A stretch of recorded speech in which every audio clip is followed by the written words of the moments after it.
काहे आखिर काहे रोअलू जब हंसावे के ना रहे, काहे गुनगुनौलू जब गावे के ना रहे। आज आंसू पोछा तनी एगो प्रश्न बन के, काहे कैलू मोहब्बत जब निभावे के ना रहे। केहू दुनिया में नहीं के तोहरा सिवा हो, तोहरा सिवा प्यार में नहीं की गोरी। हम बेवफा हो, हम बेवफा, चाहे बतिया तू माना चाहे मत माना हो, मत माना हो, प्यार में नहीं की गोरी। हम बेवफा हो, हम बेवफा। दिल में मेरे कोई गिले शिकवे हैं, दिल में मेरे कोई गिले शिकवे ऐसा जहन में न लाना कभी। दिल में मेरे कोई गिले शिकवे ऐसा जहन में न लाना कभी। तुम मेरी मोहब्बत हो जाना और मेरी मोहब्बत कभी गलत हो ही नहीं सकती। हाँ बस कुछ नाराजगी है, हाँ बस कुछ नाराजगी है तुमसे भी और खुद से भी।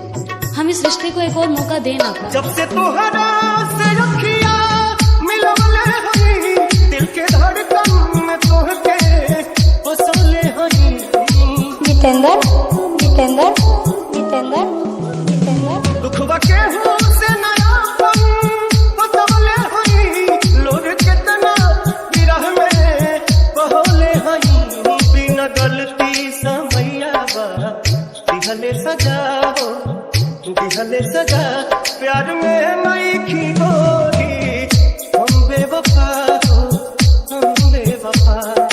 कह तो रहे अलविदा तुम्हें तुम्हारी हालात पर छोड़ के, पर अब न जाने कब किस मोड़ पर तुम्हें यूं किसी और के साथ देखे जिसमें से ये जान भी निकल जाए। पर तुमसे बिछड़ने के बाद तो मौत ही होगी मेरी आखिरी दवा, पर तुमसे बिछड़ने के बाद तो मौत ही होगी मेरी आखिरी दवा। खैर खुश रहो जहाँ भी हो, अब दिल से है